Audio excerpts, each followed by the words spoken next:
बिस्मिल्लाहिर्रहमानिर्रहीम। अस्सलाम वालेकुम दोस्तों, कैसे हैं आप सब लोग? खैरियत से? उम्मीद करता हूँ खैरियत से होंगे और मेरी वीडियो से कुछ ना कुछ सीख रहे होंगे। इस वीडियो में आज हम बात करेंगे कि हम सऊदी अरेबिया में रेस्टोरेंट का बिजनेस कैसे शुरू कर सकते हैं।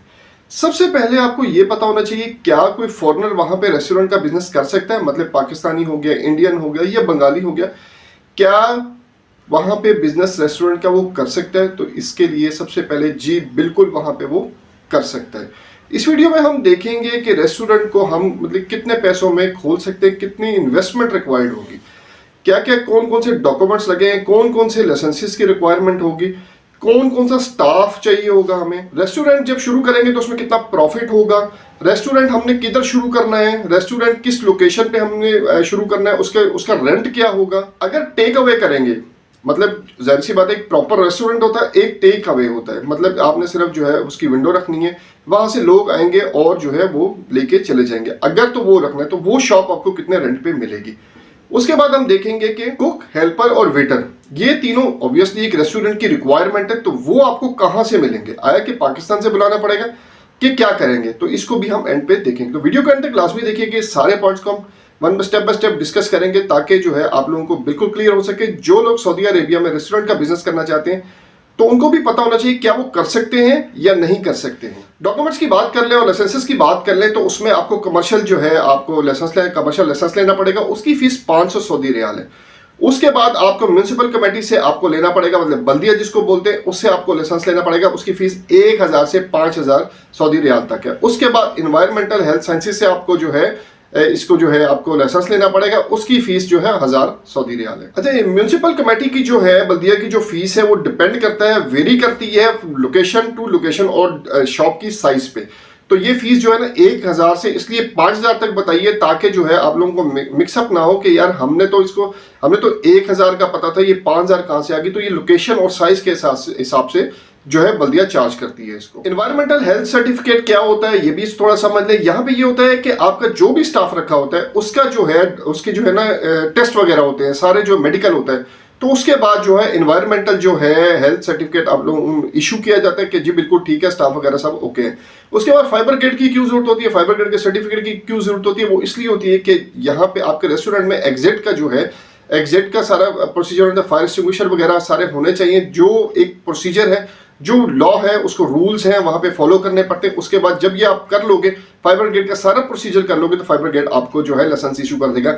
यही लाइसेंसेस की रिक्वायरमेंट होती है। और ये अगर मैक्सिमम लाइसेंसेस की बात की जाए ना तो 5 से 8000 तक आप इजीली आपको लाइसेंसेस वगैरह मिल जाते हैं। हाँ, अगर आप कंपनी अपने नाम पे रजिस्टर करते हो, सारा कुछ अपने नाम पे करते हो, जिस तरह मैंने आप लोगों को पुरानी वीडियो में बताया कि रजिस्टर कंपनी कैसे करनी है, आप लोगों ने 12000 सऊदी रियाल से आप स्टार्ट कर सकते हो। उसमें आप अपने नाम की अपनी कंपनी रजिस्टर करवा सकते हैं। उसके बाद जो है अपना बिजनेस अपने नाम पे बगैर कफील के आप कर सकते हैं। अच्छा, अब जो है अब आपने लाइसेंस का पता लग गया, लाइसेंसेस का आपको पता लग गया कौन कौन से। अब सऊदीया में ऑब्वियसली बिजनेस करना है तो उसके लिए आपके पास वीजा तो होना चाहिए ना। वीजा आपका लग जाएगा 8000 से 10000 सऊदी रियाल का, इतना में ही आता है। 11 हो गया होगा, मतलब कि 8.5 होगा, 9.5 होगा, तो इसमें ही वेरी करता है। 8000 से 11000 सऊदी रियाल में आपको इजीली वीजा मिल जाता है। अच्छा, बैंक अकाउंट जो है आपका लाजमी होना चाहिए। जब भी रेस्टोरेंट का काम करना है आपका बैंक अकाउंट होना चाहिए। बैंक अकाउंट क्यों होना चाहिए ये समझते हैं, इसलिए जरूरी है कि आपने जो डेली का वहां पे इनकम टैक्स और सेल टैक्स है, जीएसटी जो है, वो डेली का आपके अकाउंट से डिडक्ट होगा। जितनी आप सेल करोगे, ठीक है, उतना ही उसी हिसाब से डेली के एंड पे एंडिंग ऑफ द डे वो आपका अकाउंट से डिडक्ट हो जाएगा, वो आपके बैंक अकाउंट से डिडक्ट हो जाएगा। वो आपके बैंक अकाउंट की वहां पे एक्सेस है, वहां पे इजीली उसकी डिडक्शन हो सकती है। अच्छा, वो क्यों हो सकती है, वो कैसे होगी? आपने जो भी वो करना है, अपना जो है जो भी सेल करनी है वो आप कंप्यूटर में ऐड करोगे।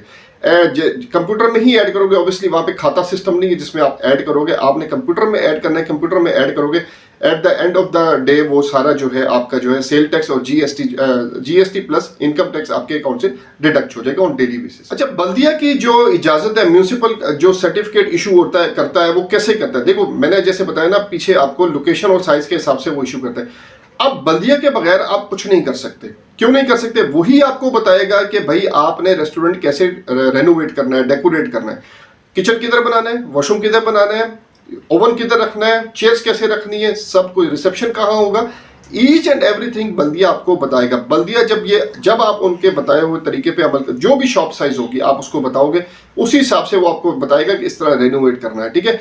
जब आप रेनोवेट करोगे उसके बाद बल्दिया आपको सर्टिफिकेट इशू करेगा, अदरवाइज नहीं करेगा। उसकी जो है जिसको म्यूनिसिपल भी बोलते हैं, उसकी इजाजत के बगैर आप जो है रेस्टोरेंट का बिजनेस तो वैसे ही नहीं कर सकते। इसके बाद जो बल्दिया जो रेस्टोरेंट बनने के बाद जो चेक करता है वो उसके एसओपीज है, उसको आपको फॉलो करना पड़ता है। क्लीनेस को चेक करता है, मतलब कि कोई गंदमंद ना हो कहीं पे भी किचन में और किसी टेबल पे कुछ भी ना हो तो वो चेक करता है। उसके बाद जो है अगर तो कोई चीज़ एक्सपायरी निकल आती है आपके रेस्टोरेंट के अंदर से, कुछ भी एक्सपायरी निकल जाता है तो बल्दिया जो है हैवी फाइन करती है। वो विदाउट नोटिस, प्रायर नोटिस आपको विजिट करती है।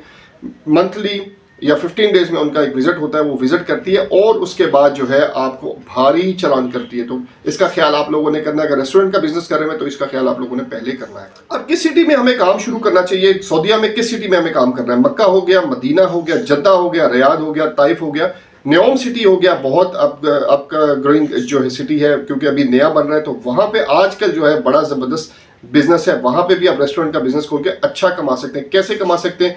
वहां पे आप लोगों को बड़े बड़े 150, 200, 400 बंदों का बड़ी बड़ी कंपनीज काम कर रही हैं। वहां पे बड़ी बड़ी कंपनीज वहां पे काम कर रही है, तो वो आपको ऑर्डर दे सकते हैं कि हमारे 400 बंदा है, 300 बंदा है, तो इसका खाना आप लोगों ने तैयार करना है, सुबह दोपहर शाम या दोपहर शाम का खाना आप लोगों ने तैयार करना है। तो वो आपको वहां पे ऑर्डर ऐसे मिल सकते हैं। तो ये न्योम सिटी को तो आज मैं डिस्कस नहीं कर रहा, इंशाल्लाह अगली वीडियो में इसको डिस्कस करूंगा।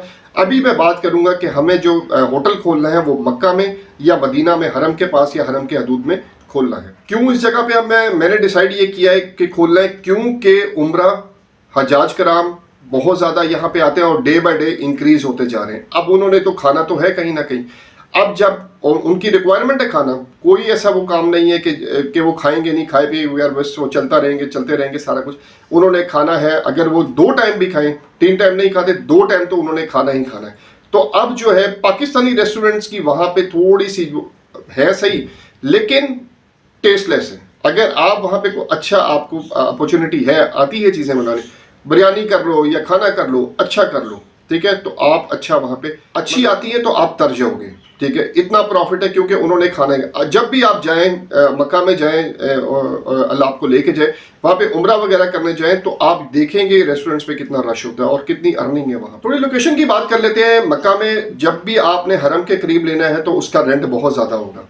रेंट की बात करूं तो 70 से 1 लाख या 80 से 1,10,000 रियाल पर मंथ इसका रेंट हो सकता है। इसलिए जब भी आपने लोकेशन चूज करनी है तो आपने थोड़ा सा हरम से थोड़ा सा आगे पीछे जाके मूव करके, मतलब ज्यादा मूव नहीं करना, थोड़ा सा हट के जो है वहां पे लोकेशन देखनी है, वहां पे रेस्टोरेंट ओपन करना है। इब्राहिम खलील रोड का तो आपने नाम सुना होगा, जो मक्का में गए हैं उनको तो बिल्कुल वाकिफ होंगे। वहां पे पाकिस्तानी रेस्टोरेंट्स की काफी ज्यादा जो है भरमार है।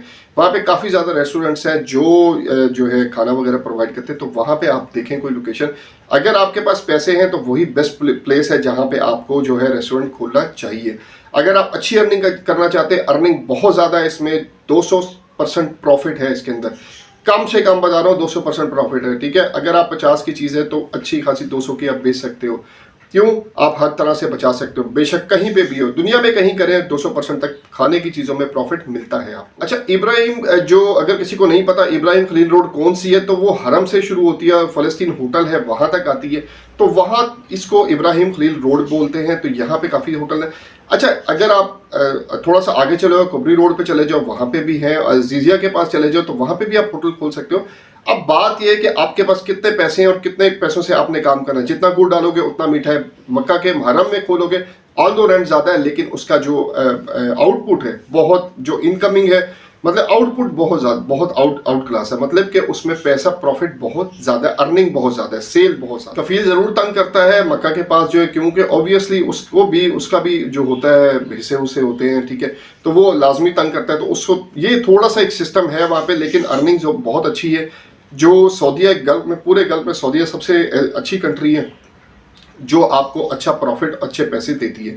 तो बाकी कंट्रीज में, तो बाकी गल्फ कंट्रीज भी ऑल दो ऐसी हैं, लेकिन थोड़ा सा जो मैं बेटर महसूस करता हूँ सऊदी अरेबिया को। कफील का सिस्टम थोड़ा सा ख़राब है, लेकिन फिर भी जो है दुनिया कर ही रही है काम, अच्छा भी मिल जाता है। अब ये लक पे डिपेंड करता है, किसी को अच्छा मिल गया, किसी को बुरा मिल गया। टेक अवे की बात करें, मतलब आपने छोटी सी शॉप लेनी है, उसमें सिर्फ एक कुक और 2 हेल्पर रख लेना है, या एक हेल्पर रख ले, तो वो जो है आपको 15,000 से 20,000 जो है हरम के पास, या 25,000, 15 से 25,000 रियाल तक जो है आपको इजीली मिल जाएगी। ये डिपेंड करता है लोकेशन पे। फिर आप कहेंगे कि यार रेट गलत बता दिया, रेंट गलत बता दिया। जो हमने पता कि हमें इतना पता है, थोड़ा सा अगर आप आगे, अब आपकी लोकेशन क्या है जिससे आप पता करें, वो थोड़ा प्लस माइनस हो सकता है। मदीना की बात कर ले, मदीना में जो हरम के हदूद में तो होटल्स बहुत कम है, वहाँ पे टेक अवेज ज़्यादा है। तो आपने जो है थोड़ा सा साइड पे हट के अगर रेस्टोरेंट खोलना है तो आपको 40,000 से 60,000 तक जो रेंज में रेंट पे आपको मिल जाएगा। ये मक्का से जो है काफ़ी कम होते हैं किराए इसके। अगर टेक अवे लेना है तो आपको 10,000 में जो है शॉप मिल जाती है, इजीली मदीना के अंदर मिल जाती है। मैं प्रेफर ये करता हूँ कि आप जो हो शॉप से शुरू करो, क्योंकि शॉप जो है उसके बाद स्टेप बाय स्टेप चलो। अगर आपका एक्सपीरियंस बिल्कुल भी नहीं है तो फिर आपको शॉप से ही शुरू करना चाहिए, क्योंकि उसमें आपको थोड़ी सी लर्निंग भी हो जाएगी बड़े रेस्टोरेंट में पहुंचने से पहले, और काफ़ी कुछ सीख भी जाएंगे। ये नहीं होगा कि एक सेकेंडली आप जंप मारें एक बड़े रेस्टोरेंट में, उसके बाद जो है वहाँ पे जो पैसे आप लॉस कर रहे हैं, कोई बच्चों का खेल नहीं है, ठीक है। तो आप लॉस कर गए तो वो सारी आपकी जमा पूंजी खत्म हो जाएगी। छोटे से स्टार्ट करें, फिर अगले नेक्स्ट लेवल पे आप जाएं। अब यहाँ पे बात कर लें कि रेस्टोरेंट चलाने के लिए आपको कुक भी चाहिए होगा, हेल्पर भी चाहिए होगा, वेटर्स भी चाहिए होंगे। अब कुक का क्या करेंगे? सजेशन यही है, अगर पाकिस्तान से हैं तो अपना जो है यहाँ पे किसी पार्टनर को लेके जाए जो आपके साथ पार्टनरशिप पे वहां पे कुक काम करे, ठीक है। कुक आपको पाकिस्तानी चाहिए, ठीक है, जो पाकिस्तान में अच्छा खाना बनाता हो, ठीक है, वहां पे भी मिल जाएंगे। लेकिन आप कुक जो है पाकिस्तान से ही अरेंजमेंट करनी है उसकी, ये आपने ध्यान में रखना। हेल्पर और जो वेटर है आपको जो है वहां पे मिल जाए। अगर आप कहते हो जी हम नहीं, मैं कुक जो हूँ यहाँ से जो लेके जाऊंगा पार्टनरशिप वगैरह की कोई गेम नहीं है, मैं सैलरी पे रखूंगा, ठीक है, उसके वीज़ा वगैरह को आपको देखना है। 8,000 से 10,000 का उसका भी वीज़ा आएगा तो वो भी आपने देखना है। बल्कि उसे कहना है कि जी मैं तुझे सऊदी अरब लेके जा रहा हूँ, तो भाई मुझे पैसे दे, तो ये वर्क वीज़ा वहाँ पे दिलवा देता हूँ, ठीक है। तो वो कुछ पेमेंट कर देगा आपको, तो वो भी आपके जो इसी खाते में आ जाएगा। बाकी हेल्पर और कुक जो है, हेल्पर और जो वेटर्स हैं वो आपको लोकल मिल जाएंगे। लोग आज़ाद वीज़े पे गए होते हैं, बहुत ज़्यादा जॉबलेस भी बहुत ज़्यादा सऊदीया के हालात आपको पता ही है। तो वहाँ यहाँ पे आपको जो है लोकल जो है वो आज़ाद वीज़े वाले मिल जाएंगे। 2,000 जो है सऊदी रियाल पे आपको आराम से मिल जाएंगे। कुक की जो है 3,000 से 3,500 सैलरी होगी पर मंथ की।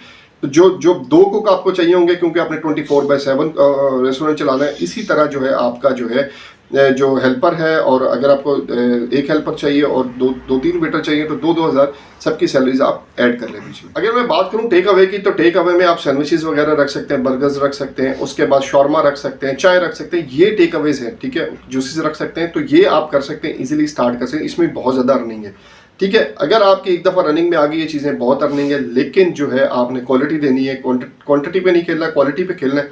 क्वालिटी दोगे, रीजनेबल प्राइस रखोगे, तो आपका जो है टेक अवे चलने के बहुत ज़्यादा चांसेस हैं। रेस्टोरेंट का बिजनेस कोई इतना आसान बिजनेस नहीं है कि हम समझते हैं कि हम यहाँ से जाएंगे या वहाँ पे हैं और हमारे पास इतने पैसे हैं तो हम कर सकते हैं। न्योम सिटी में अभी एक दोस्त ने रेस्टोरेंट का बिजनेस शुरू किया, उसने 2 लाख रियाल जो है उसमें इन्वेस्टमेंट की।